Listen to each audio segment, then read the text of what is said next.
When developing complex ontological schema, you may find yourself defining similar set of properties for node and/or connections.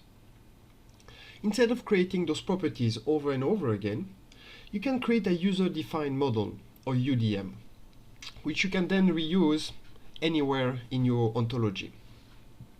A good example of UDM is financial information. In the previous video, we created a field amount for the investment connection. But as it is currently set, this field allows any type of input.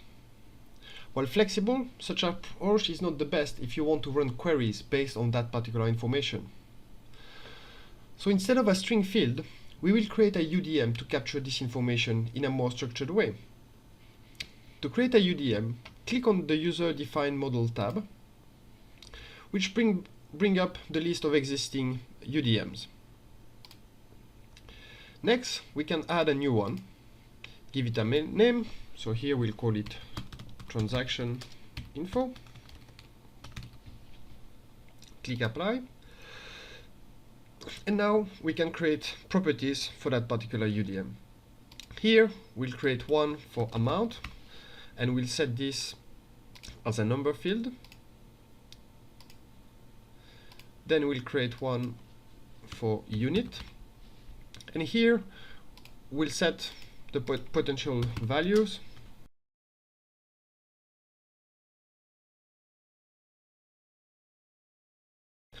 And finally, we'll create a currency field. And again, here we'll create a list of basic currencies. And this list can be enhanced as you get new currencies or new focus. And you can add this in here, and that will be mirrored in the knowledge base.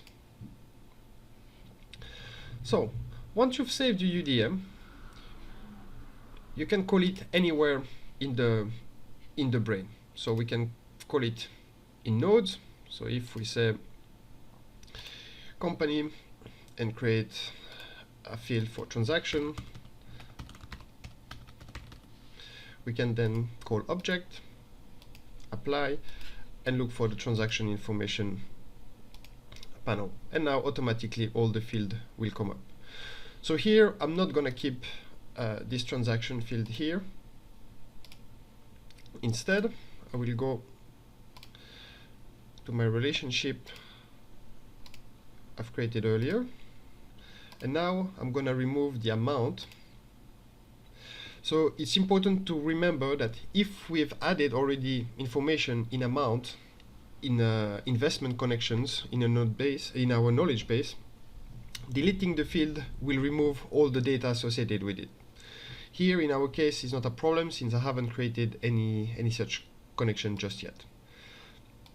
So I apply, and now I add a new properties, which again I call amount, but this time I'll call up the UDM.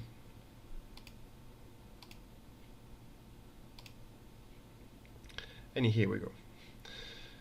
Confirm the changes, and now if we go back to our workbench and create the connection, financial invested in,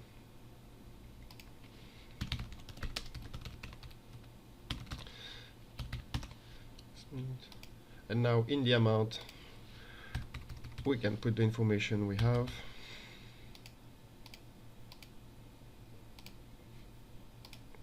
And here you are.